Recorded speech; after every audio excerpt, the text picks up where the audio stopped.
शबनम के टपक जाने के बाद शाका थोड़ा सठिया जाता है। शाका की हर रोज किसी न किसी से लड़ाई होती है और खुद भी रोज ही मार खाता है। पप्पू, कालू, पिस्ता सभी शाका के अब्बू के पास शाका की शिकायत लेकर आते हैं। पहले अब्बू थोड़ा प्यार से समझाते हैं, फिर वो अपने तरीके से शाका की खातिरदारी करते हैं। अम्मी अब्बू शाका के लिए बहुत परेशान होते हैं क्योंकि शाका को कोई रिश्ता नहीं देता। ये दोनों पूरा गाँव घूमते हैं, हर किसी के पास जाते हैं, लेकिन आगे से हर लड़की इनकार कर देती है कि शाका तो रंडवा है और सठिया गया है। शाका लैट्रिन में बैठकर बहुत रोता है।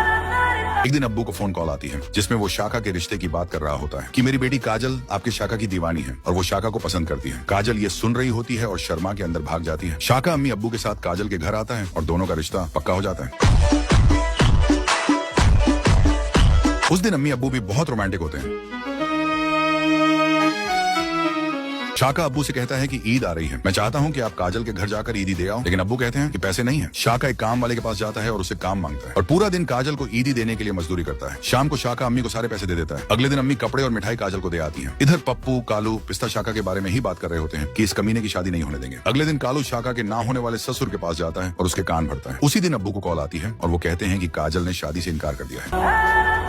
कुछ दिनों बाद पिस्ता शाका को सब बता देता है कि ये कालू का काम है। शाका चुपके से कालू के घर जाता है और शाका कालू को मार मार के अम्मी अब्बू याद दिला देता है। उस दिन से शाका को पता चल जाता है कि मैं रंडवा ही मरूंगा। शबनम के टपक जाने के बाद शाका थोड़ा सठिया जाता है। शाका की हर रोज किसी न किसी से लड़ाई होती है और खुद भी रोज ही मार खाता है। पप्पू, कालू, पिस्ता सभी शाका के अब्बू के पास शाका की शिकायत लेकर आते हैं। पहले अब्बू थोड़ा प्यार से समझाते हैं, फिर वो अपने तरीके से शाका की खातिरदारी करते हैं। अम्मी अब्बू शाका के लिए बहुत परेशान होते हैं क्योंकि शाका को कोई रिश्ता नहीं देता। ये दोनों पूरा गाँव घूमते हैं, हर किसी के पास जाते हैं, लेकिन आगे से हर लड़की इनकार कर देती है कि शाका तो रंडवा है और सठिया गया है। शाका लैट्रिन में बैठकर बहुत रोता है।